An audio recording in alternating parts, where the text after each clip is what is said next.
Bueno, ya con un número importante de participantes, vamos a empezar el día de hoy con la capacitación, el módulo de tocoginecología, que hoy nos va a dar la disertación la doctora Keila Barbosa, médica tocoginecóloga de Mendoza, que tiene muchas cosas interesantes para contarnos en esta capacitación de hoy, que son súper importantes, como nos decía Marisa.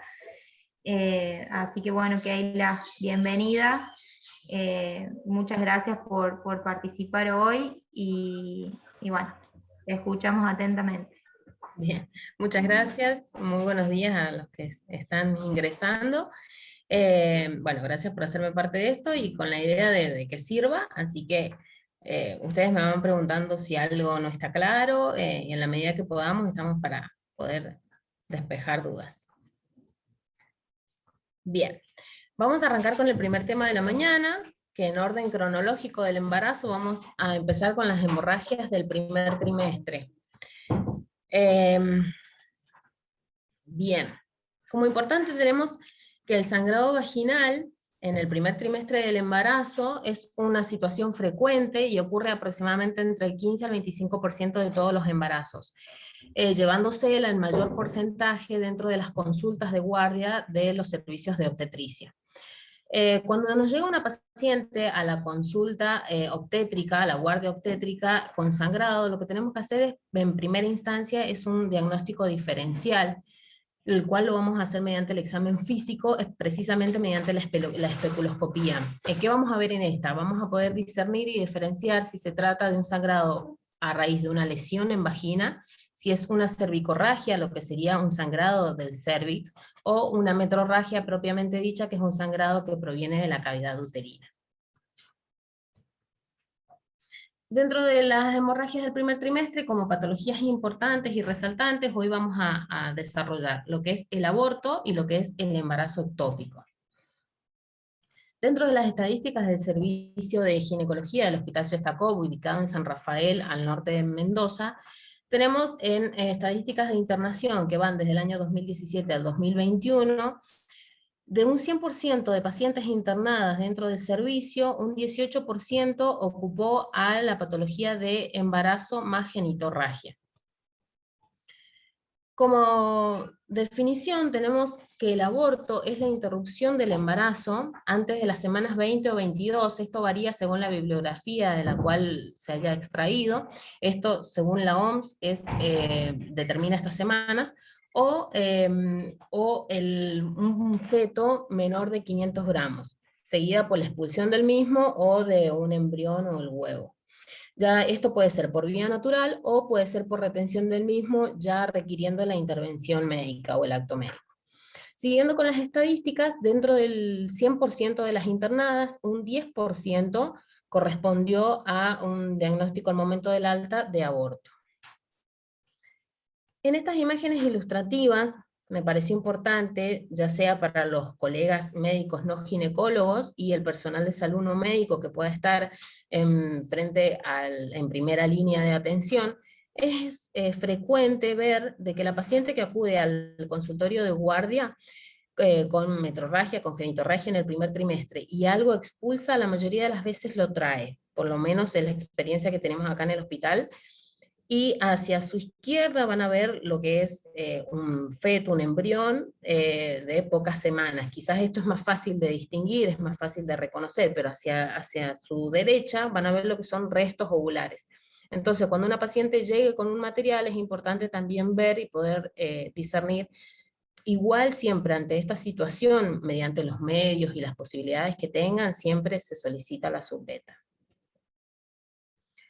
El aborto lo podemos clasificar según su etiología y tenemos como el aborto espontáneo y el aborto provocado.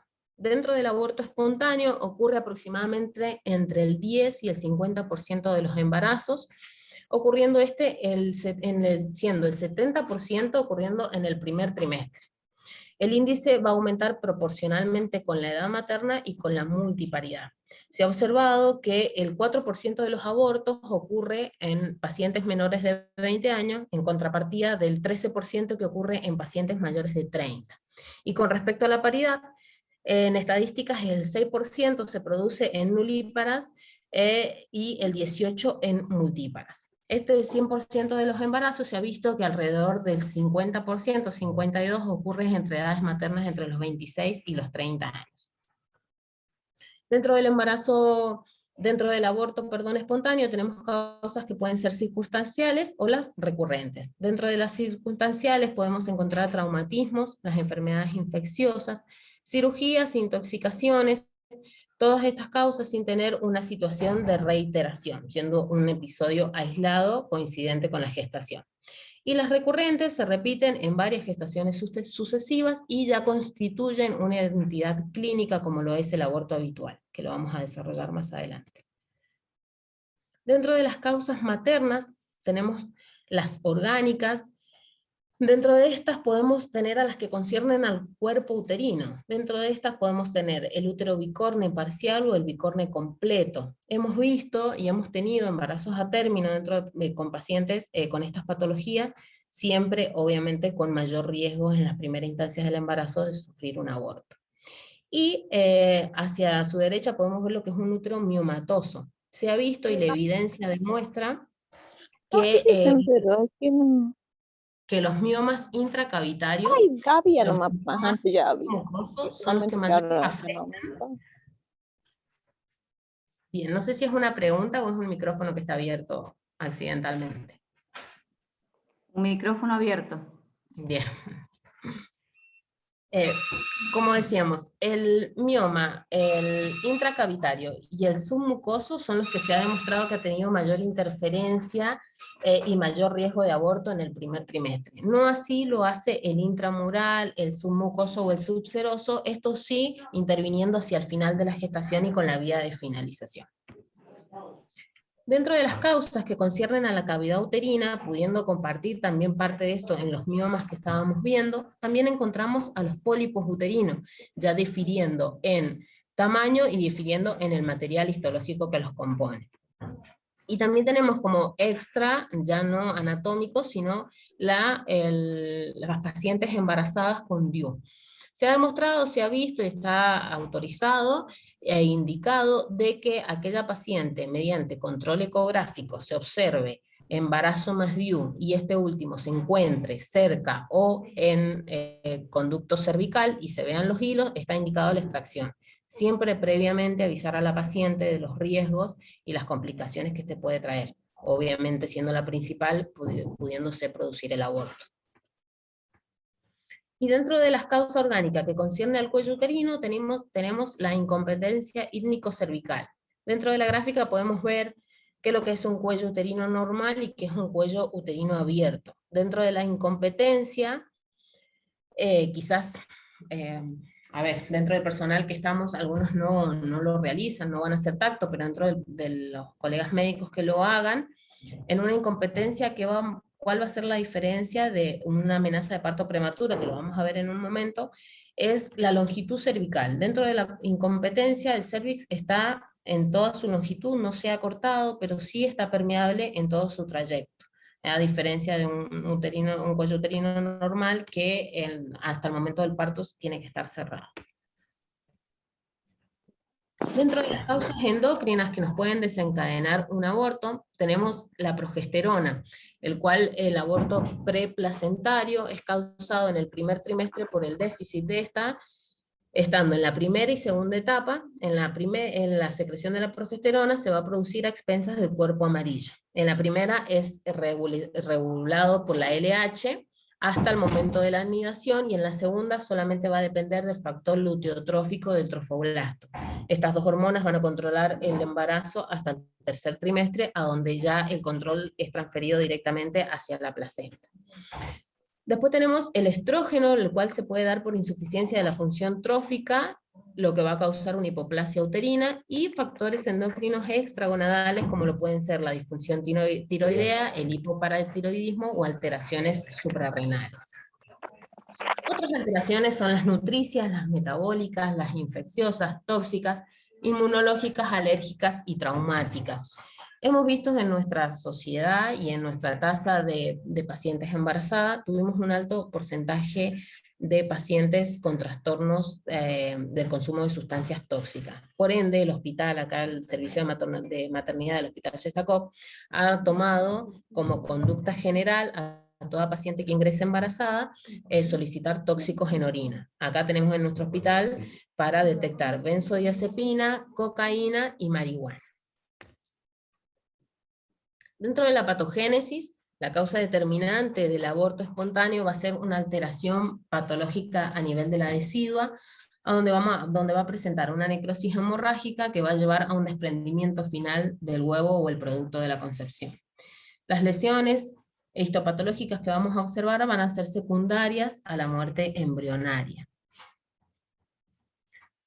El mecanismo, según el momento que se produzca el aborto, va a ser similar hasta las 16 semanas, siendo diferente al del parto después de que era lo que yo les decía recién. Al momento de un preparto vamos a tener un cervix que se acorta, paciente con contracciones, siempre va a ser después de las 16 semanas parecido a un trabajo de parto de término, siendo previo diferente y ya va a ser con características de un aborto, siendo la mayoría de las veces en bloque, siendo con un sangrado abrupto que va a determinar el momento de la expulsión. La clínica, la paciente que va a llegar con una amenaza de aborto, con un aborto en curso, va a presentar en primera instancia dolor, el cual se puede presentar como sacralgia, que va a estar provocada por el espasmo del miometrio, o menos frecuente va a ser el retropubiano, que va a ser que se irradia hacia la raíz de los muslos e ingle, con un progreso del aborto que adquiere en ese momento carácter de dolor tipo cólico en la región del hipogastrio. Va a estar precedida o acompañada de metrorragia, el cual es un síntoma cardinal condicionado por el desprendimiento del huevo, y va a variar en su intensidad según en el momento o en el periodo que se encuentre el aborto. Y expulsión de tejidos ovulares, como las imágenes que mostrábamos al principio. Dentro de las variedades clínicas de aborto, tenemos a la amenaza de aborto, la cual se va a caracterizar, y esto es importante en la atención, me parece que es importante resaltar, a aquellos que hagan atención primaria. La paciente con una amenaza de aborto va a llegar con un dolor, con una escasa metrorragia, y al tacto va a tener un canal cervical cerrado con un útero ocupado. Se va a tener que realizar un control ecográfico, y el cuadro puede ser corregible con posibilidad altas de continuar la gestación. En estos casos el manejo debe ser siempre conservador. Si existe DIU in situ y el hilo es visible, mediante control ecográfico se debe extraer, como lo decíamos previamente, y restricción de ejercicio. A ver, no se ha visto, no hay evidencia científica que aclare o que avale el uso de la progesterona o el reposo absoluto, igual que la restricción de relaciones sexuales. Esto siempre se hace a modo también gran parte de placebo hacia la paciente, y siempre disminuyendo también el sentimiento de culpa, a veces cuando el embarazo inevitablemente va a cumplir su finalización mediante el aborto, es, a modo de atención hacia la paciente, se ve de que la paciente queda más conforme y la paciente quedó, en mejor estado general, que creyendo que no hizo nada. Pero la evidencia médica no respalda porque no se ha visto que haya diferencias. En el aborto inminente voy a tener una paciente que me va a presentar genitorragia y dolor en hipogastrio, igual que la paciente anterior, pero al examen físico el cervix se va a encontrar dilatado en todo su trayecto y no voy a detectar partes fetales. En este caso se puede considerar la posibilidad de un cerclaje urgente. Este sería el caso coincidente con la imagen anterior que veíamos, a donde el cervix estaba todo permeable. Y el caso del aborto en curso, ya la metrorragia va a ser en mayor cantidad, el dolor asimismo también lo va a acompañar, y al examen se va a encontrar un cervix permeable en todo su trayecto, pero se van a detectar partes fetales o voy a encontrar restos ya sea en cervix o vagina. El tratamiento en este caso va a ser de índole quirúrgica, a donde en la mayor ahora Los últimos estudios han determinado y aconsejan que se haga la aspiración manual endouterina en reemplazo de la cureta. Según la finalización de este, también lo puedo clasificar en aborto completo o incompleto, siendo el completo donde el contenido uterino se va a eliminar en su totalidad, el útero se encuentra contraído, la paciente ya no presenta dolor, hay disminución del sangrado y el cérvix se puede encontrar cerrado o escasamente permeable. Y en el aborto incompleto, el útero va a estar subinvolucionado, va a haber restos ovulares en la cavidad con metrorragia de variada intensidad, va a haber escaso dolor y el conducto cervical semipermeable. En estos casos es recomendable, y según la posibilidad, es la ecografía la que nos puede, a veces, entre un cuadro y el otro, que la línea que los separa es muy fina, es la que nos puede hacer el diagnóstico diferencial. Otra variante del aborto es el huevo o el feto muerto y retenido, la cual es una variedad clínica en la que se produce la muerte del producto de la concepción y este no se expulsa en un plazo habitual de entre 4 a 6 semanas. La clínica que va a presentar la paciente puede simular la del aborto o puede corresponder a una falta de crecimiento uterino sin sintomatología. El crecimiento del útero no es coincidente con la menorrea de la paciente y el cérvix se encuentra reblandecido. Pero en este caso la confirmación siempre es mediante vía ecográfica. El huevo anembrionado es otra variante del feto muerto y retenido, en la cual no se desarrolló el embrión y se puede reabsorber o no. También el diagnóstico es ecográfico. Hay bibliografía que nos dice que a veces cuando tenemos un feto muerto se dice que es un embarazo detenido. Pueden escuchar esto que deriva, ¿no? Algún embarazo detenido. Se detuvo en su trayecto, en su evolución fisiológica. El huevo embrionado en bibliografía está descrito que también es un detenido, solamente que mucho antes o muy precozmente.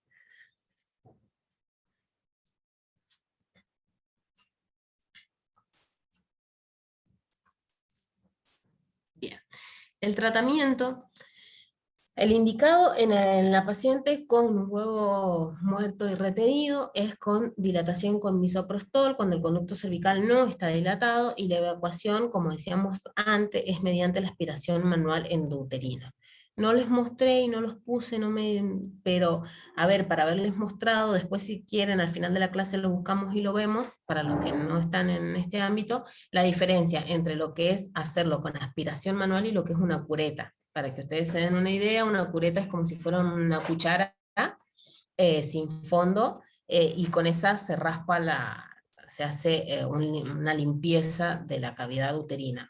Cuando en contraposición, la evacuación mediante la aspiración manual es como si fuera una jeringa muy grande, con una cánula en su extremo distal, que esa jeringa hace vacío, y al ingresarla a la cavidad uterina aspira el material, ¿no? Siendo menos injurioso para la pared uterina.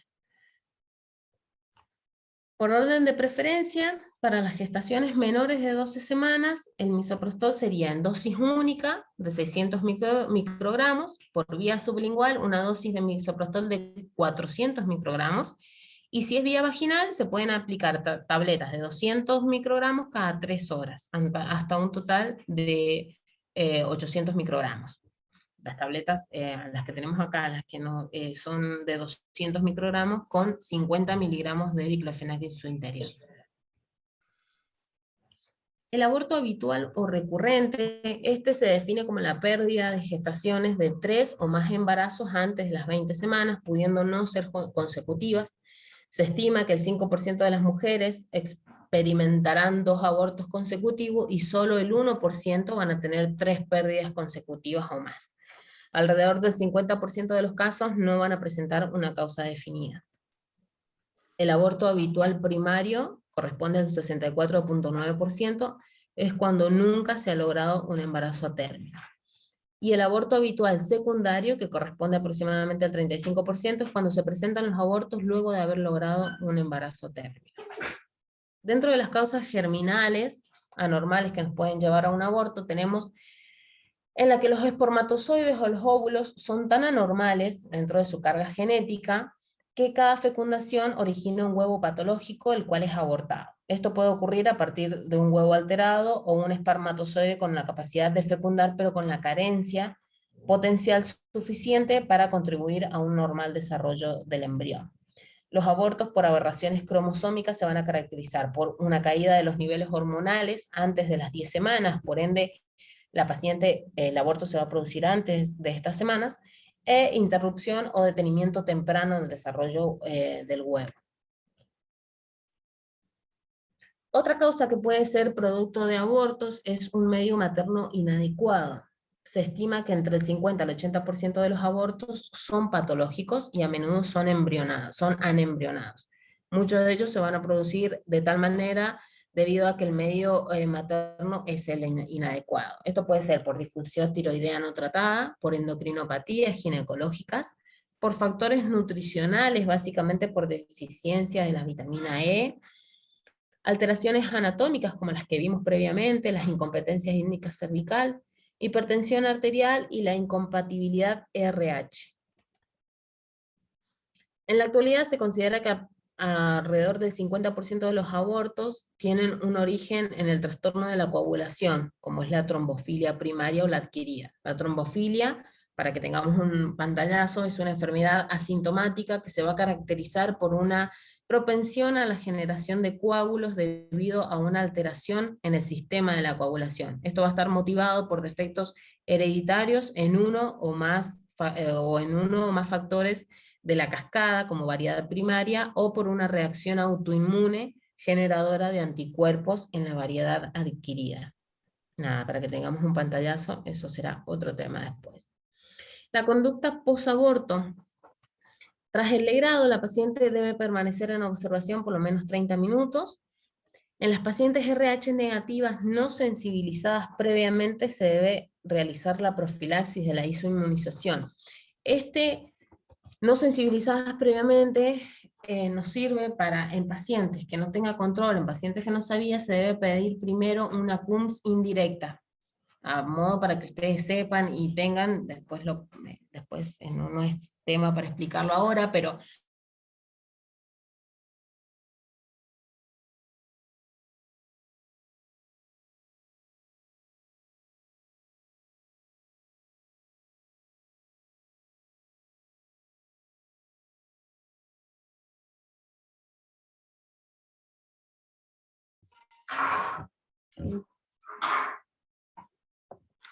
Keila, quedaste sin...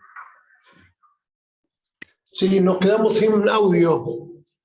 Me parece que se quedó sin internet. Ay, ay, ay. Bueno. A ver.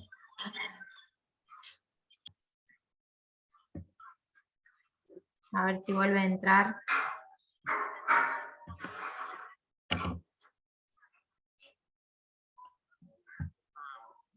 A ver, a ver.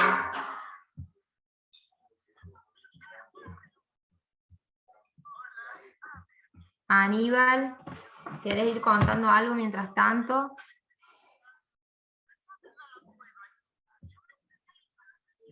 Hola, ¿cómo está? Buenos días. Buenos días. Comentarles ahí que bueno, en estos últimos días tuve un caso reiterativo, digamos, de aborto, como dice ella, un aborto habitual. Sucede que la paciente es una paciente de 14 años, es la segunda vez que aborta. En octubre había abortado la primera vez y ahora en mayo la segunda vez. Lo que sucede también es que una de las causas también puede ser el útero infantil, que es un útero muy pequeño y que conforme va progresando el embarazo en las próximas va aumentando de tamaño. Entonces eso hay que ver la primera vez en las cuántas semanas abortó, la segunda vez debe haber progresado la cantidad de semanas que duró el embarazo. Y la tercera vez seguramente va a llegar hasta más allá, hasta poder concebirlo. Claro. Entonces, ¿Ustedes qué estudios tienen para hacerle allá en este caso? bien, ahí está. la ecografía, digamos, nada más. Volví. Y hay que ver, hay Volviste, incompatibilidad. Keila. No sé dónde No, quedé o en qué.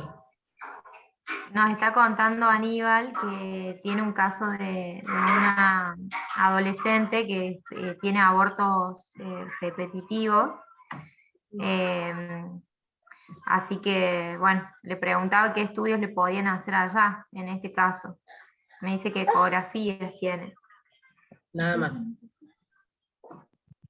Porque en este caso ya sería indicación de estudiar trombofilias también. Va como Exacto. el tercer aborto. Sí, sí, sí. Lo que pasa es que es un adolescente de 14 años también. De síndrome antifosfolipídico. O sea, tenemos varias cosas para estudiar que hay que estudiarlas fuera de la gestación. Sacando, si ya se descartó la parte anatómica, si no hay nada a nivel de su cuerpo uterino. Bien, Keila, no te quise interrumpir, pero una pregunta de que aclares qué es el cerclaje Bien, que habían dejado en el chat. bien, bien, bien. El Y, cerclaje... perdón, y Keila, si puedes hablar un poquito más lento, Ah, bien. Perfecto. que algunos están pidiendo. Bien. Gracias. A ver si podemos volver. Déjenme, vamos a volver. Yo así les muestro en dónde sería, porque voy a... ¿Me pueden, para poder compartir pantalla? Sí, sí, ahí Eli te pone. Muchas gracias. Bien, perfecto. Ahí está Keila, listo. Muchas gracias. Ahí les... Miren, yo quiero mostrarles... ¿Están viendo o todavía no? No. No lo pueden ver. Bien. Voy a volver, voy a volver porque con la imagen va a ser mucho más fácil. Bien, ahí está. En esta, acá podemos ver. Bien, tenemos las otras diapos primero. Bien. Tenemos el cervix o el cuello uterino, en este caso normal, y en este caso es en la incompetencia ítmico-cervical. ¿Cómo se hace? Mediante sutura y en quirófano, o a veces porque, ¿sabes? Hay profesionales que lo hacen en consultorio, pero lo indicado por el campo quirúrgico es hacerlo en quirófano. Mediante sutura se realizan puntos que van por todo el cervix, aproximadamente a esta altura, que es a la mitad, realizando lo que sería una, a ver, se llama una jareta, si ustedes se dan una idea, es como querer cerrar un agujero, ¿sí? Como querer cerrar una perforación cuando uno cose una prenda o algo, es exactamente igual, no varía, y cuando juntamos extremo y extremo de hilo, se anuda, se tira, se anuda, y el cuello uterino o el cervix se cierra, básicamente. Esto hay que hacer control ecográfico, y previo, si nos da resultado, porque hay en pacientes a donde no resulta, pero si este resulta, al momento previo a las 36 semanas está indicado citar a la paciente y retirar los puntos, y que el parto se desencadene cuando se tenga que desencadenar. No sé si respondí la pregunta y si les quedó claro.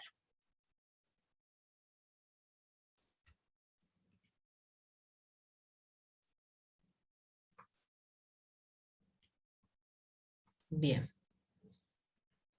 Vamos a ir. Ustedes díganme en dónde estábamos, dónde quedamos, porque no sé si se cortó antes y yo no me di cuenta. Me dicen que aclaraste la pregunta, así que bueno, buenísimo que hay.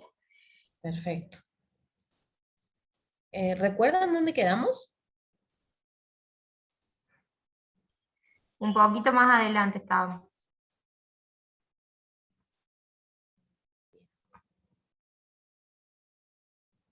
El tratamiento. Bien. Ahí, acá estaba. Bien, bien. En lo que estaban hablando, en lo que estaban charlando, en este caso, no sé si la paciente esta de 17 años ha cumplido con algún embarazo a término, ha podido llegar, si no, estamos ante un aborto habitual primario. En orden a ver, en orden creciente y siempre las circunstancias lo permitan, lo que primero tenemos que hacer es, podemos descartar patologías infecciosas, patologías de consumo de tóxicos, y si tenemos para hacer ecografía, descartar alguna alteración anatómica. Fuera de eso está indicado ver trombofilia, como decía, síndrome antifosfolipídico, poder ver algún lupus, pero bueno, son todas patologías que requieren de alta complejidad, pedidos de laboratorio de alta complejidad, y que la paciente se encuentre fuera de gestación. Es importante poder darle algún método anticonceptivo para poder realizar estos estudios, pero bueno, ante la situación y el lugar a donde se encuentran, yo creo que bueno, la conducta sería derivarla a un centro de mayor complejidad. Ustedes me dirán si ahí tienen algo más para hacer o no. Doctora, una de las causas podría ser también útero infantil, ¿no? Porque tiene 14 años la paciente, su segunda gestación. Bien. Está visto, no sé, bueno, no quedó muy claro, pero en los extremos de la vida está ampliamente aumentado el porcentaje de la recurrencia del aborto. Tal cual que con esa edad podemos ver también, podría analizar, ver sus niveles endocrinológicos, sus niveles hormonales. No sé a qué edad tuvo su menarca, no sé cuál es su desarrollo, pero bueno, pueden ser pacientes, no necesariamente porque el ovario produzca un óvulo, es un ovario o un organismo suficiente para sostener y llevar a cabo una gestación. La que decíamos recién me parece que me dijeron que tenía 17, no sabía de esta de 14. No, es la misma. Bien, perdón. Porque ahora en relación del primer embarazo al segundo ha progresado en más semanas, digamos. Entonces, el primer embarazo fue de unas 12 semanas, 10 semanas, 12 semanas más o menos que abortó, y ahora llegó hasta los 20. Bien. Va en progreso. El periodo intergenésico que tuvo la paciente entre embarazo y embarazo también es importante. Claro, de menor de un año, Sí. el periodo intergenésico. En noviembre del año pasado abortó y ahora en mayo otra vez. Aumenta significativamente las tasas de aborto el periodo intergenésico corto. Sí, tal cual. ¿Y la paciente desea embarazo? ¿Ella los busca o es porque simplemente no utiliza método anticonceptivo? No utilizan método anticonceptivo y tampoco quieren utilizar método anticonceptivo. También Bien. puede ser la alimentación que influye, es una paciente que está anémica, todas esas cosas que no quieren utilizar método anticonceptivo para hacer un estudio por lo menos básico o corregir una anemia que tenga o abdominal,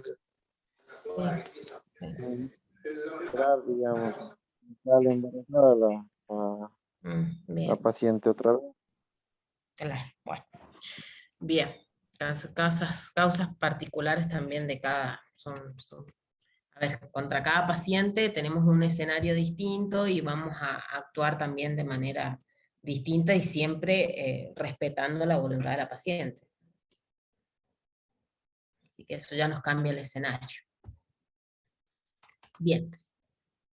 Esto dentro de, no sé si habíamos visto, pero dentro de las alteraciones también pueden haber de las células germinales, donde los cuales, a ver, siempre estamos enfocados más en la especialidad nuestra, en la mía, en la ginecología, abocado a la madre o a la deficiencia, siempre sea anatómica, endocrinológica, de consumo, siempre materna. Pero también podemos encontrar de que el aborto se produzca por alteración en el espermatozoide, como así también lo puede ser en el óvulo, pero también puede estar dentro de la parte paterna, en donde la cual ya su origen, ya su carga genética viene alterada, y este puede tener la capacidad de fecundar, pero puede carecer del potencial suficiente para contribuir a un desarrollo normal del embarazo. También pueden estar los abortos por las aberraciones cromosómicas, los cuales se van a caracterizar por presentar caída de los niveles hormonales antes de las 10 semanas. Por ende, el aborto se va a producir alrededor de esta edad gestacional.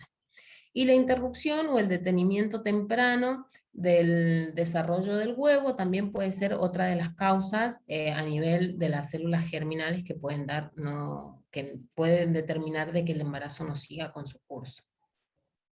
Dentro de un medio materno inadecuado, que esto puede ser también acorde a la paciente que hablábamos, se ha visto que entre el 50 y el 80% de los abortos van a ser patológicos, siendo la otra parte idiopáticos, y muchos pueden ser debido a un medio materno inadecuado, el cual puede ser por una disfunción tiroidea no tratada, las endocrinopatías ginecológicas, como las que nombrábamos, factores nutricionales, los cuales son importantes, siempre los más marcados o los que más resaltan son los déficits de vitamina E, las alteraciones anatómicas, la incompetencia ítmico-cervical, que para este caso estaría indicado el cerclaje, la hipertensión arterial y las incompatibilidades RH. En la actualidad se considera que alrededor del 50% de los abortos recurrentes van a tener un trastorno en la coagulación, siendo esta, por ejemplo, la trombofilia, que puede ser primaria o adquirida, para que tengamos un pantallazo de qué es y sepan medianamente de qué se trata la trombofilia, sepan que es una enfermedad que va a ser asintomática y que va a estar caracterizada por una predisposición a la generación de coágulos. Esto va a estar debido a una alteración en el sistema de la coagulación, que va a estar motivada por defectos hereditarios en uno o más factores de esta cascada, siendo esta la variedad primaria, o por una reacción autoinmune que va a generar anticuerpos, y esta va a ser la variedad adquirida. No es mucho más lo que vamos a decir hoy de trombofilia. En la conducta posaborto, tras el legrado, la paciente debe permanecer en observación 30 minutos después del acto médico. Y en las pacientes RH negativas no sensibilizadas, no sé si recién lo alcanzaron a escuchar, pero ¿qué es no sensibilizada? Yo a la paciente RH negativa, por obligación en la gestación, yo tengo que pedirle CUMS indirecta. No vamos a explicar el mecanismo, pero ustedes sepan que a la mamá se le pide CUMS indirecta, en la mamá RH negativa. Si la CUMS indirecta da negativo, yo debo realizar la profilaxis a la isoinmunización mediante el partogama. El partogama es una ampollita que se pone intramuscular.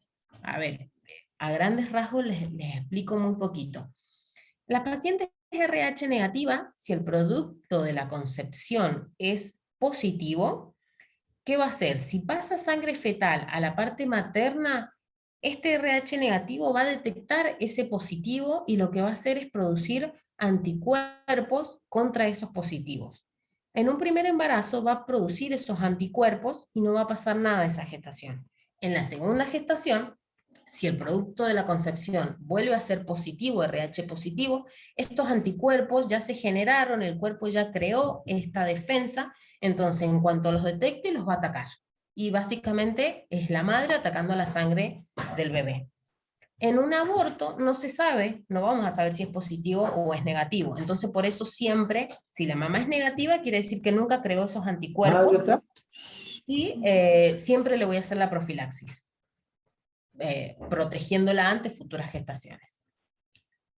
Y dentro de la conducta posaborto se recomienda la abstinencia sexual por un periodo de 2 semanas, momento en el cual la paciente va a acudir al control. Si no hay ningún problema y la paciente lo quiere y tenemos los medios, es el momento en el cual se va a iniciar el método anticonceptivo que la paciente elija o el que tengamos disponible. El aborto puede tener complicaciones y una de ellas es el aborto séptico, que es básicamente la infección del aborto. Se debe sospechar en toda paciente que presente fiebre mayor de 38 en presencia de un aborto de cualquier forma clínica, cualquiera de estas que hemos nombrado anteriormente. Generalmente aparece en los casos de ruptura de membranas y sobre todo tras las manipulaciones con un intento por interrumpir la gestación. Serían los abortos clandestinos. La infección es polimicrobiana. Dentro de las bacterias que se suelen aislar podemos encontrar la Escherichia coli, Enterobacter, los Proteus vulgaris, Streptococcus, Staphylo y el Clostridium perfringens por excelencia dentro del síndrome de Mondor. se los nombro nada más. Es la complicación del aborto séptico. La clínica de una paciente infectada va a ser un mal estado general, va a presentar fiebre, va a tener dolor en hipogastrio, un dolor difuso que no lo va a poder localizar puntualmente. Si uno le pide a la paciente que lo señale con la punta del dedo, va a decir que le duele toda la zona del abdomen bajo. Va a ser sangrado genital con un frecuente asociado a leucorrea purulenta. Suele haber olor, dolor a la palpación abdominal, y en esta leucorrea purulenta ustedes pueden encontrar, y a veces es bien característico, la fetidez, el olor putrefacto del material que la paciente, del líquido, de la sangre que la paciente está expulsando.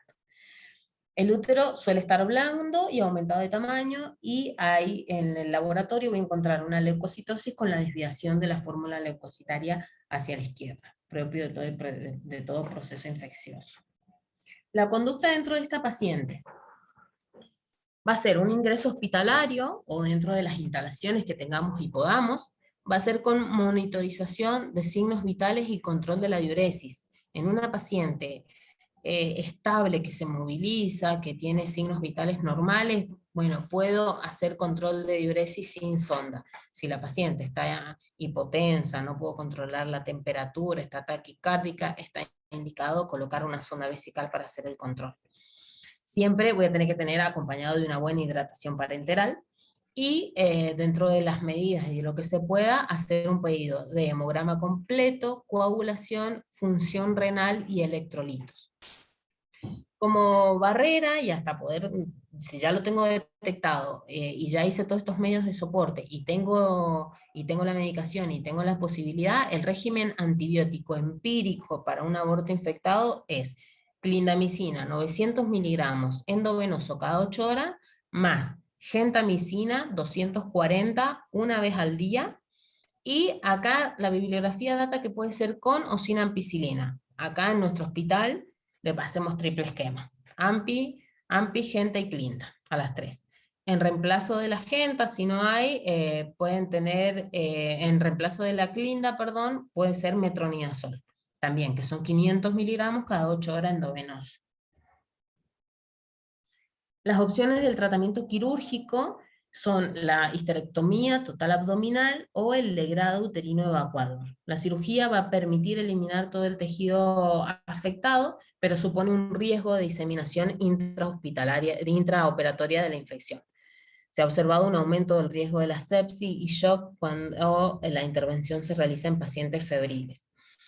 Esto nos dice la teoría, pero es una realidad que cuando nos llega una paciente descompensada, por experiencia lo hemos tenido en el servicio, nos toca, compensarla mediante hidratación, mediante darle una buena carga de antibiótico, y cuando pasaron 2, 3 horas, 5, se pudo controlar, sabemos que está con una buena carga de antibiótico, que está febril, es entrar a quirófano, y en la mayoría de los casos va a ser histerectomía. ¿Por qué? Porque tengo una paciente donde yo estoy creyendo que el foco infeccioso está viniendo desde el útero. Legrar ese útero, con lo que yo les decía, una legra, que es como una cuchara, raspar, tengo altas probabilidades de perforarlo, complicar mucho más el cuadro de la paciente. Lamentablemente, estos casos de abortos infectados, la mayoría de las veces terminan con la histerectomía. La otra entidad que dijimos al principio que íbamos a desarrollar es el embarazo ectópico, dentro de las hemorragias del primer trimestre. ¿Qué es lo que es el embarazo ectópico? Este se define cuando el huevo fertilizado, el producto de la concepción, se implanta fuera de la cavidad uterina, fuera de la cavidad endometrial, y se produce a menudo y en gran porcentaje dentro de la trompa de falopio. También puede ser en el ovario, puede ser en las hojas del ligamento ancho, en el canal cervical o en cualquier lugar de la cavidad abdominal. La frecuencia del embarazo ectópico se incrementa luego de un embarazo ectópico previo, de modo de que el riesgo va a aumentar entre un 10 a un 25%. Una paciente que ya tuvo esta patología tiene grandes chances de desarrollarla nuevamente. Dentro de las estadísticas, solamente el 1% de las pacientes internadas que hemos tenido en estos 4 años han correspondido a un diagnóstico al momento del alta de embarazo ectópico. No es lo más frecuente, pero cuando se presenta hay que actuar. La localización más frecuente es la ampolla tubaria, con un 93% de estos casos en las 2/3 partes, ubicándose en la ampolla de la luz, y el tercio restante pueden ir a la serosa y a la mucosa de la misma. El embarazo ectópico tubario, dentro de todo lo que es el trayecto de la trompa, abarca el 97%. La ampolla tubaria, que acá tenemos en el gráfico, para que ustedes puedan ver, los que no son colegas médicos, puedan ver la anatomía. La parte ampular, que sería la ampolla de la trompa, se lleva el mayor porcentaje. La mayoría, el 80% de los embarazos ectópicos se van a anidar en este sector, en esta zona. Después lo sigue el istmo tubario, más próximo al útero, ocupando el 10%. Las fimbrias, que es su parte distal, la parte más lejos y más cerca del ovario, se lleva el 5%, y la parte cornual el 2%. ¿Cuál es el cornual? Esta sección a donde de la trompa se inserta y entra al útero. Esta sería la parte del cuerno. Las abdominales es el 1.4%, a nivel ovárico el 0.2% y a nivel cervical el 0.2%, mucho más bajo en incidencia. La etiología y los factores de riesgo que va a presentar una paciente pueden ser la utilización actual del DIU. En el caso del DIU con progesterona, se reduce la movilidad a nivel de las cilias tubarias, o sea que cuando se produce la fecundación, el mismo tiene dificultades para comenzar su viaje hacia la cavidad endometrial. Puede ser también una paciente con historia previa de infertilidad. El riesgo de un embarazo ectópico va a aumentar en una paciente en la cual se le haya hecho medicación para la inducción de la ovulación, a donde tenga transferencia embrionaria, y aquella paciente con fecundación in vitro. Y otro factor de riesgo puede ser el historia de enfermedad inflamatoria pélvica. Yo creo que a nivel de atención primaria esto es lo que más hacemos hincapié, en lo que más van a ver. La relación entre la EPI, la obstrucción tubaria y el embarazo ectópico aumenta entre un 15 a un 75% de acuerdo a episodios sucesivos. ¿Qué van a tener? ¿Cuál es la clínica a grandes rasgos de la EPI?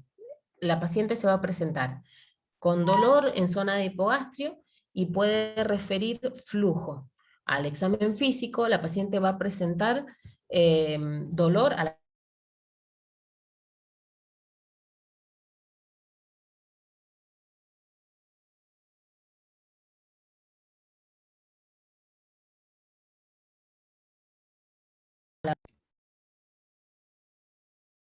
Otro factor de riesgo puede ser una cirugía tubaria, o sea, quiere decir una cirugía de la trompa, a donde la tasa de embarazo ectópico se va a elevar luego de la fimbrioplastia. ¿Se acuerdan de la parte distal que yo les decía, de la fimbria que estaba más lejos del útero?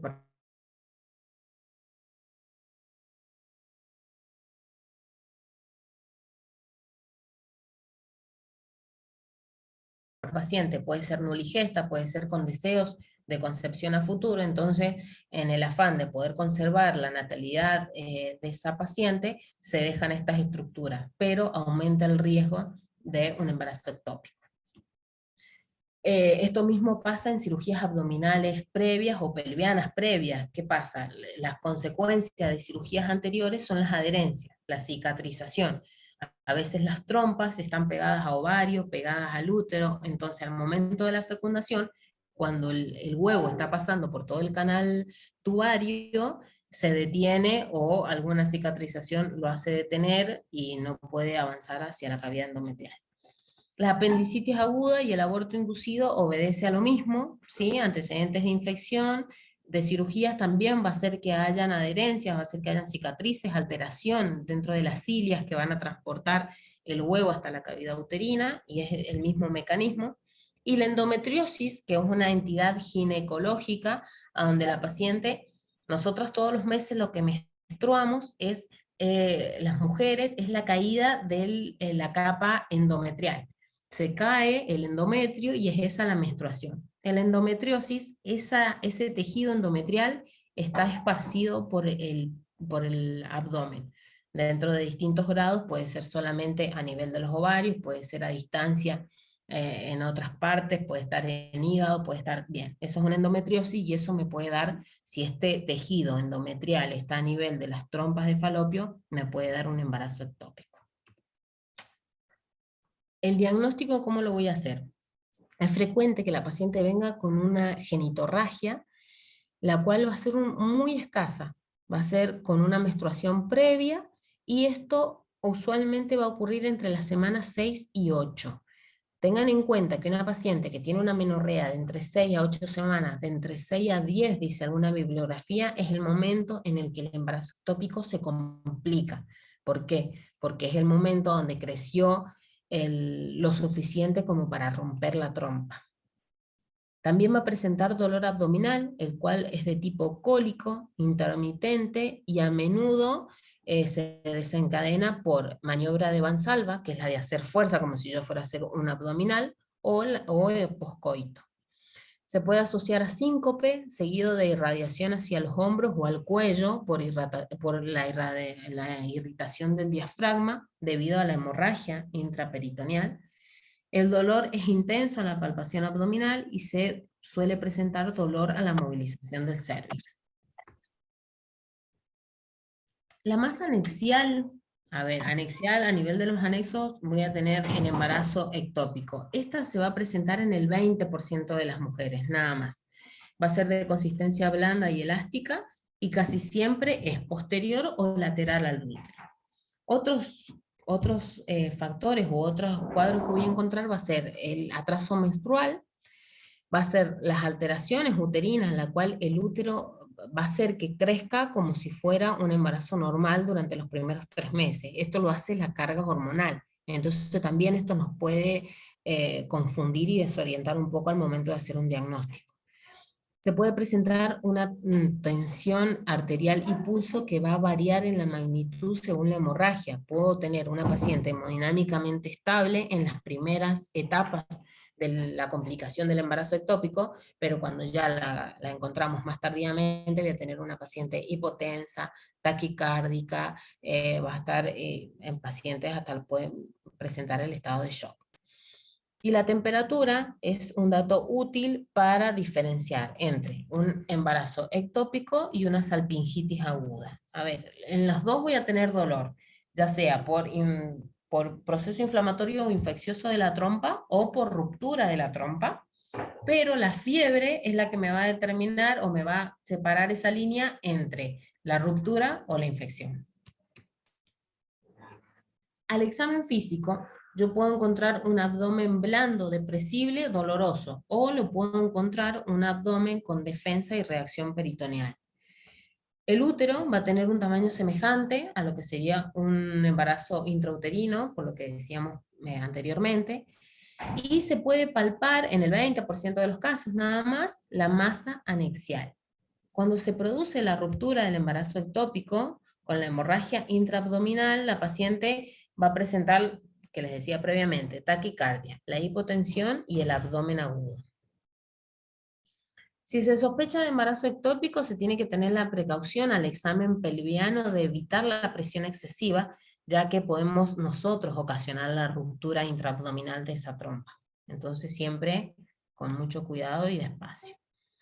La tríada clásica del embarazo ectópico, y me parece importante resaltar y que esto nos quede, es una menorrea habitual entre 5 y 8 semanas, metrorragia escasa, que la bibliografía la describe como achocolatada, amarronada, no es un sangrado rutilante, rojo, no, es sangre como si fuera sangre vieja, marrón, y dolor abdominal, la tríada característica del embarazo ectópico.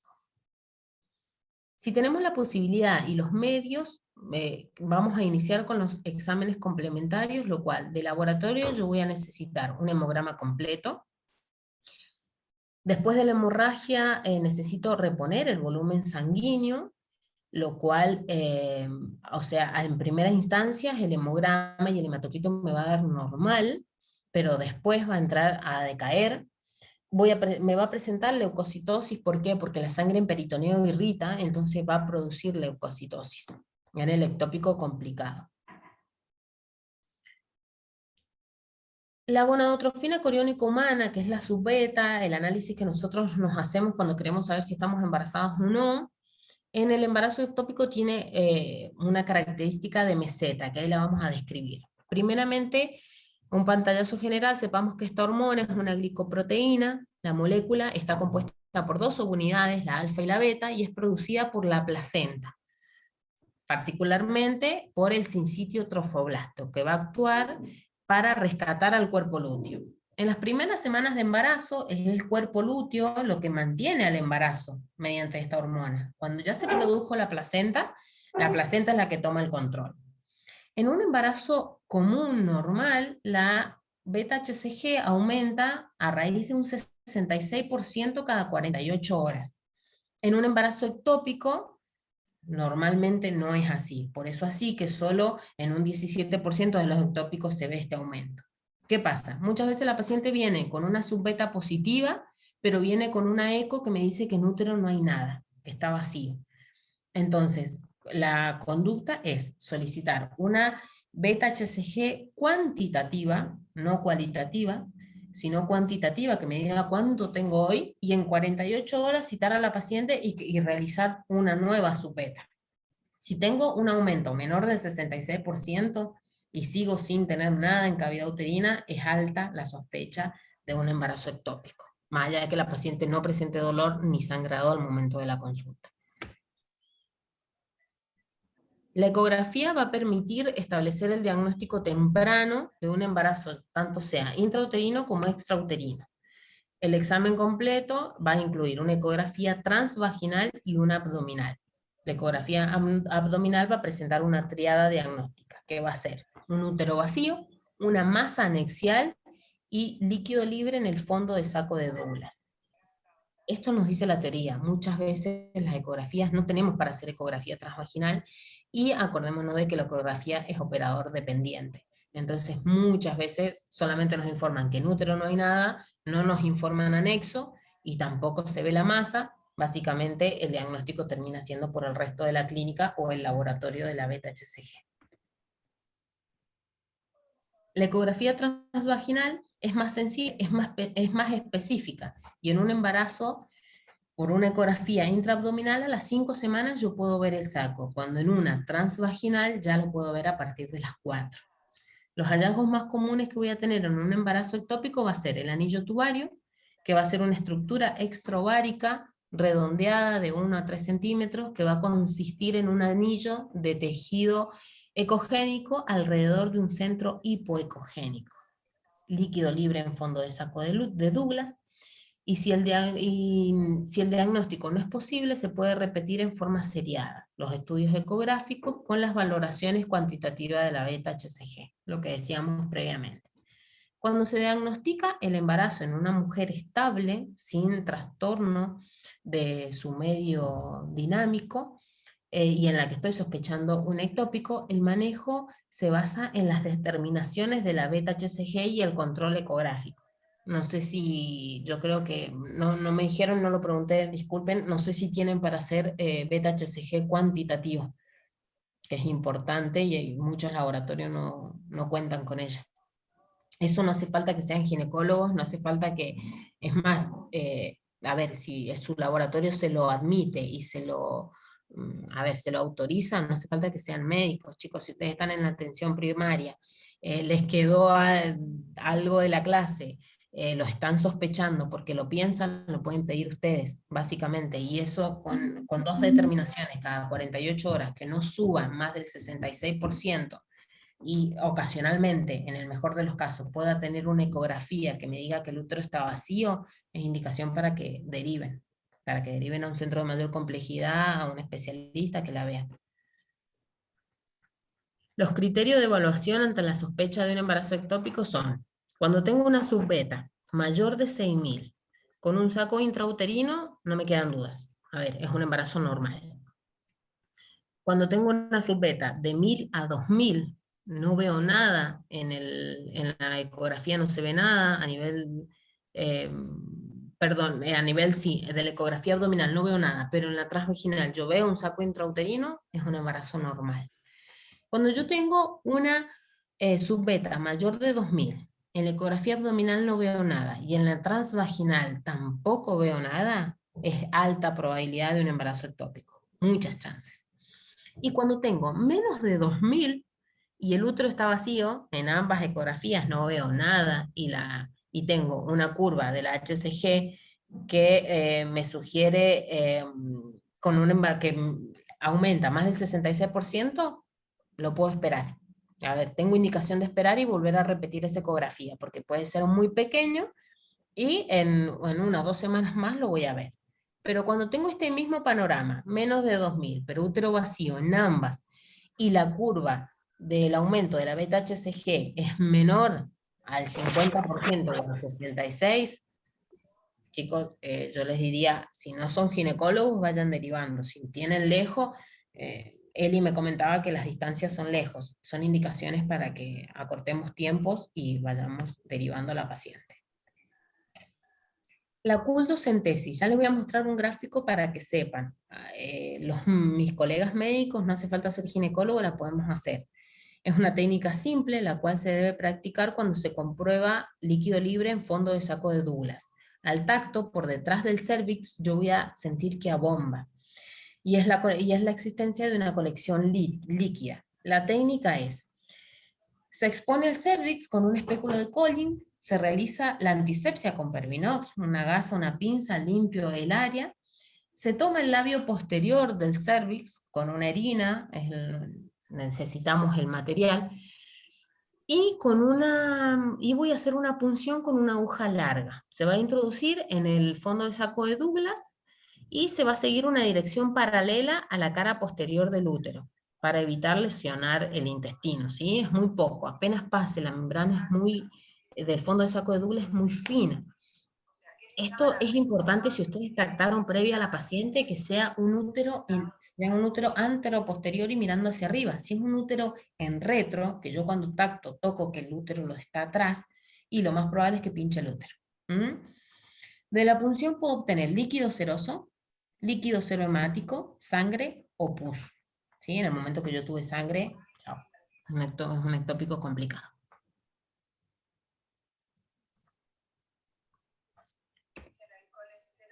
Bien, esta es la técnica, ¿sí?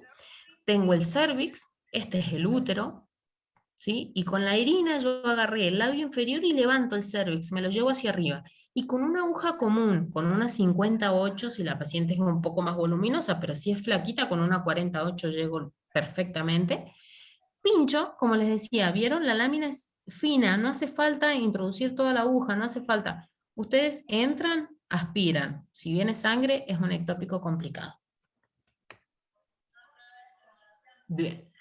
La laparoscopía nos permite establecer el diagnóstico definitivo, nos va a dejar mirar y saber qué es lo que está pasando adentro, ¿sí? Constituye una vía recurrente para retirar una masa ectópica mediante una laparoscopía operativa, ya no simplemente diagnóstica. Y sirve la vía directa también para inyectar quimioterápicos en la masa ectópica. No se usa, por lo menos acá en mi hospital no se usa. Si se ve el ectópico se saca directamente, ¿sí? Acá en la imagen, bueno, pueden ver gráficamente cómo es una láparo. Y en imagen de láparo, acá tengo todo el embarazo ectópico que está dentro de la trompa, ¿sí? Todavía no se ha roto, no está complicado, ¿sí? Y el ligamento, acá tengo el útero y el ovario, ¿sí? En la anatomía ginecológica.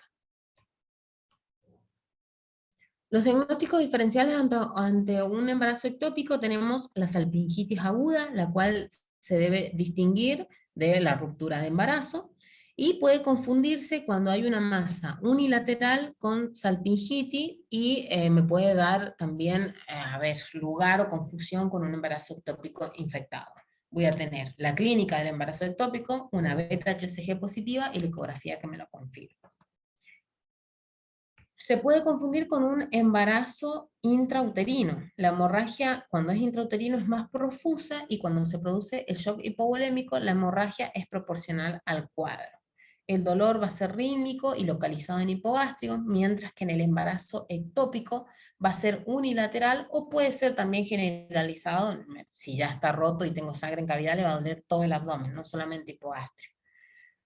El tamaño del útero es acorde al atraso menstrual y el OCE está dilatado y los anexos están libres. Esto en un embarazo normal, en diferencia con el ectópico. También lo tengo que distinguir de una torsión de quiste o en una apendicitis, si es un ectópico derecho. El tratamiento del ectópico, cuando la ruptura tubaria determina el síndrome de la hemorragia, se suma al cuadro de shock.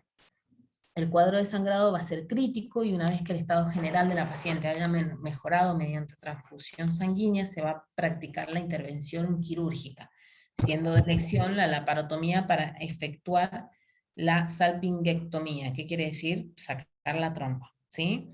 ¿Qué pasa? La bibliografía nos dice esto, dice primero transfusión de sangre y después la intervención quirúrgica.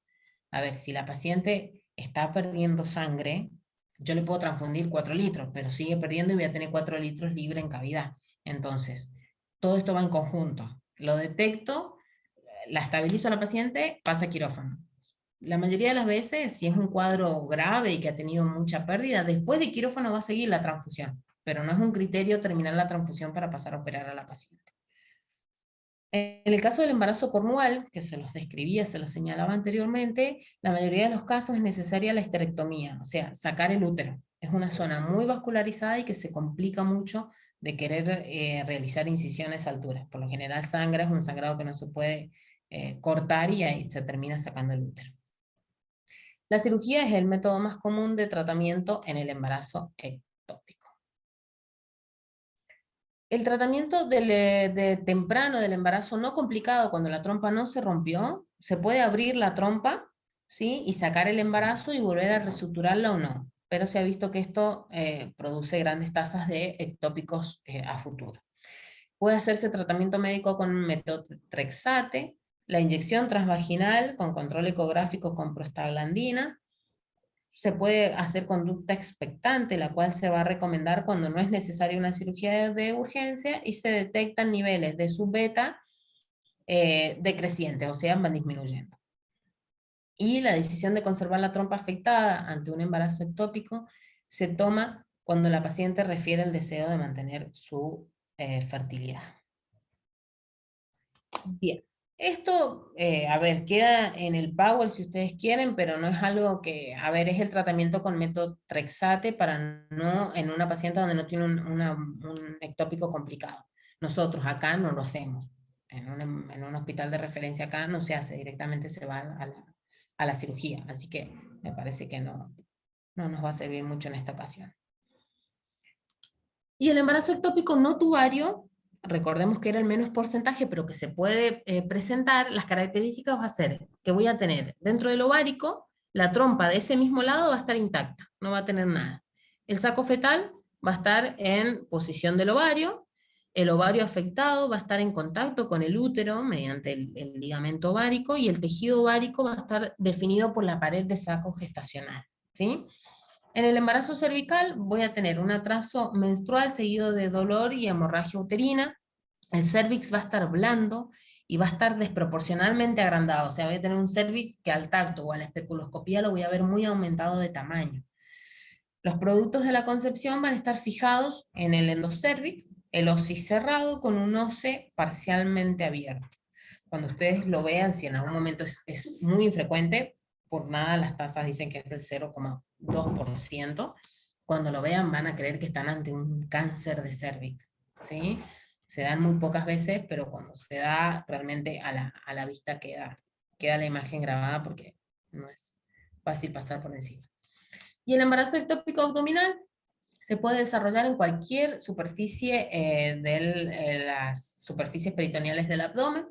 Las trompas y los ovarios van a estar normales, va a haber, no va a haber fístula útero-placentaria, o sea, no voy a tener conexión de la placenta con el útero, va a estar relacionado exclusivamente con las superficies peritoneales, suficientemente precoz para ser eliminado antes del implante de la trompa. O sea, de la trompa se eliminó y en vez de ir el ovocito por el camino de la trompa, salió hacia el otro lado, ¿sí? Y el heterotópico es una variedad muy infrecuente, pero que se puede presentar. Y es cuando se presenta un embarazo normal dentro de la cavidad uterina en compañía, en concomitante con un embarazo ectópico en la trompa. Están los dos en simultáneo. Y la bibliografía relatada para esta clase tenemos esta.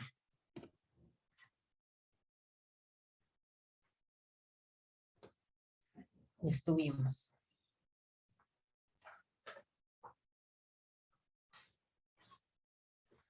No sé si tienen alguna pregunta, no sé si...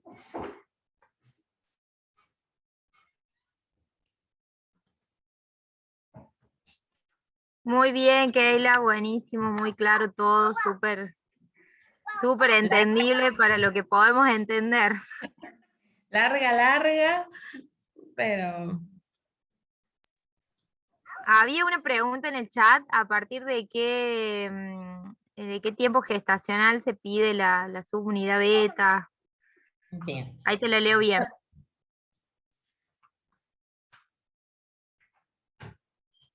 Sí, eso. ¿A partir de qué edad gestacional se pide la subunidad beta? La beta-HCG se produce desde el mismo momento de la concepción. Si que si una paciente me viene con un atraso menstrual de 5 días, yo ya se la puedo pedir. Es más, hay pacientes que menstruó el 14 del mes pasado y se lo pido el 10 de este mes y ya la voy a tener presente porque ya se produjo la concepción. Así que no hay límite de edad gestacional ni para abajo ni para arriba para solicitarlo. Bien. Aníbal, ¿alguna pregunta que tengas? ¿Algún comentario? ¿Algún caso clínico que quieras compartir? ¿Alguna duda? Está también el Manu, me parece, estuvo conectado un ratito, no sé si estará todavía. Hola, Manu. ¿Estará? Me dijo Me dijo parece me dijo que se iba a la guardia un ratito. Si puedo hacer una bien, pregunta. bien. Sí, Doc. Pues no, una preguntita, nada más que, porque sé que hay gente del Hospital de Santa Victoria y está Aníbal, y preguntarles a ellos si tienen acceso a la subunidad beta. Sí, que fue lo que pregunté, a la cuantitativa, porque la quali es mucho más fácil tenerla. Claro. Pero necesitamos cuantitativa. ¿La cuantitativa la tienen, Aníbal? ¿O en No, Santa no Victoria tenemos. Tampoco hay en Santa Victoria solo hay para detectar el embarazo, que debe ser la HCG cualitativa, pero cuantitativa no tenemos. Claro, positivo o negativo, nada más. Perfecto, perfecto. Mucho más refuerzo en la clínica. Gracias. Felicitaciones. Muy buena la exposición, ¿eh? Muchas gracias. Bueno, Aníbal, ¿algún comentario? ¿Algún otro médico, enfermero de allá que quiera hacer alguna pregunta?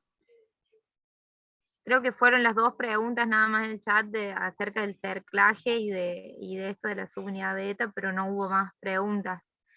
Si alguien quiere, active el audio y haga las preguntas.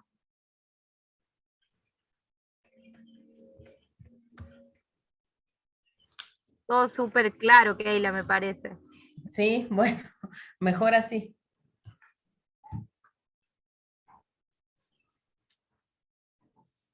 Mejor así. Importante me parece que haya quedado claro qué hacer. A ver, si tuve la posibilidad de sospecharlo, si ya lo sospecho, lo puedo encontrar. No puedo encontrar algo que no pensé, algo que no se me ocurrió. Eso es importante, eso en primer punto. En segundo, si yo ya creo que estoy ante un cuadro, es la derivación temprana. Si no se pudo, porque a veces nos pasa a nosotros acá, teniendo todos los medios, estando con centros de salud, con ecografistas en diferido, nos llega la paciente directamente choqueada y nada, entramos a ciegas sin una subbeta, sin nada. Pero siempre que se pueda, es la derivación temprana. Bien.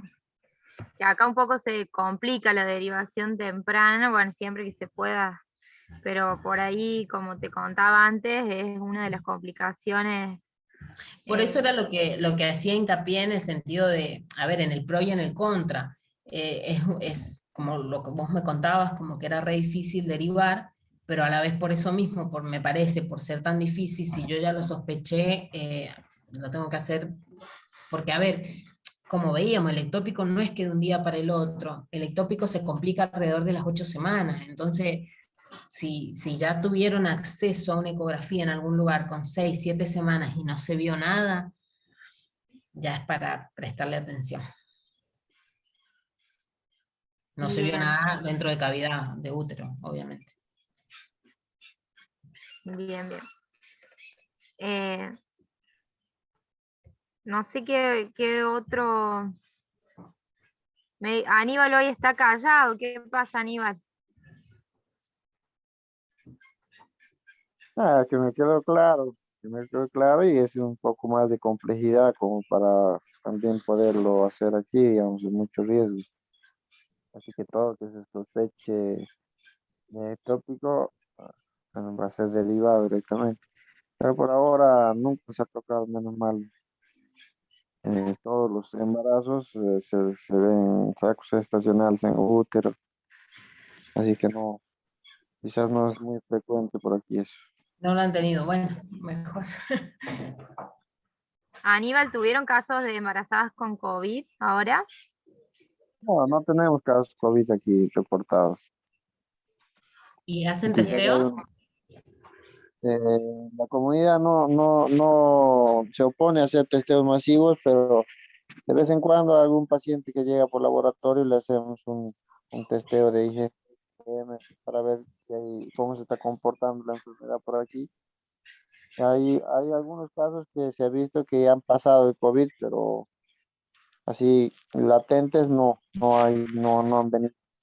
Quizás lo pasan en la casa y cuando vienen por alguna otra cosa, por algún otro laboratorio, nosotros le indicamos IgM y han pasado la enfermedad, pero no han venido, como te digo, latentes, así, con toda la sintomatología. En Santa Victoria sí hay casos. Me parece como me estaba hablando el bioquímico, como 16 más o menos. Bien. Y de las complicaciones más frecuentes que tengas allá, Aníbal, eclampsia, lo que habíamos visto el año pasado con No, Manu, no, ¿no? preeclampsia, preeclampsia. Y muchos embarazos en adolescentes, digamos, ahora tengo una embarazada de 12 años, es una bebé prácticamente. La traje el otro día para la captación y es una niña y estaba está de 26 en 22 semanas.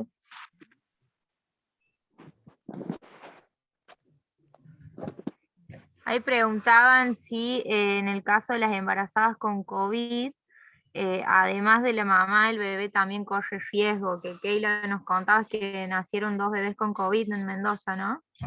En tu Mamás, hospital.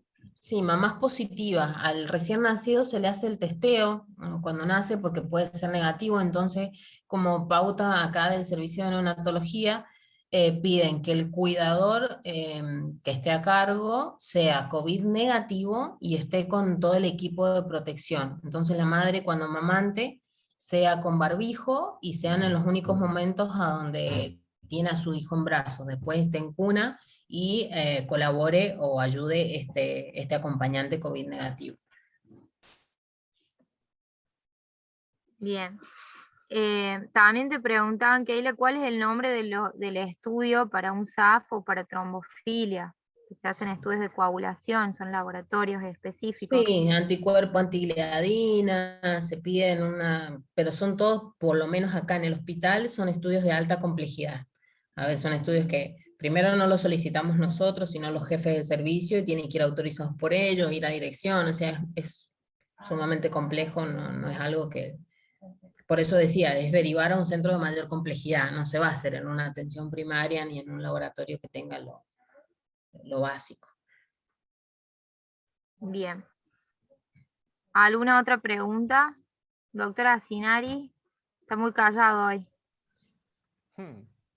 Si hay algo de No lo que entiende no nada. puedo opinar, es de la ginecología obstetricia. Encontramos algo de lo que no Un- puede opinar el Un doctor. 0 a la izquierda, sí, total. Debe ser el frío que le está haciendo, que está callado. Más o menos. Los anticuerpos para enfermedad, para síndrome antifosfolipídico son 3, que son el anticuerpo anticoagulante lúpico, el antifosfolipídico y la glicoproteína B1, anticuerpo antiglicoproteína B1, que la verdad que son estudios bastante complejos de realizar. Y lo otro, que en ginecología está bastante en auge, que es lo de las trombofilias. En realidad trombofilias, que se habla siempre mucho, pero en realidad es un gran grupo de enfermedades o es un gran grupo de patologías que provoca estos abortos a repetición y esta tendencia a la trombosis. Pero no es una enfermedad por sí sola la trombofilia, es un grupo de enfermedades donde el síndrome antifosfolipídico es una de ellas y probablemente la más frecuente. Después hay otras un poco más complejas también. Bien. Bueno, no sé si vos lees alguna pregunta más, Esteban, en Dame un el instante. chat. Me parece que las leía todas. Respondimos esa del SAF y trombofilia.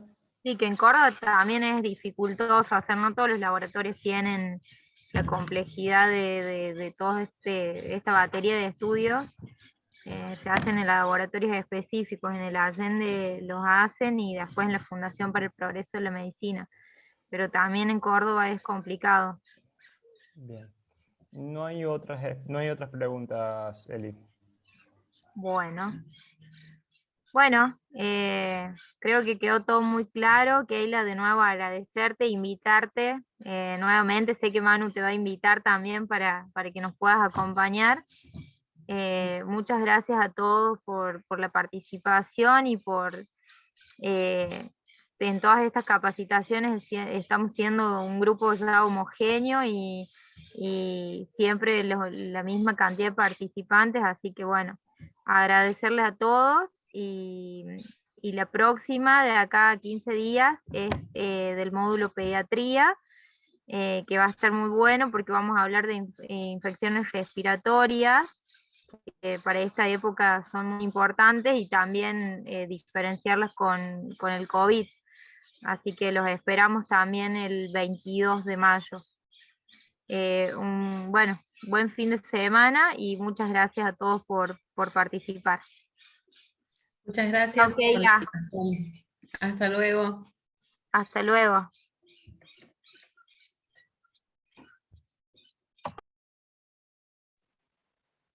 Disculpa, Marisa, ¿puedo hacer una pequeña consulta?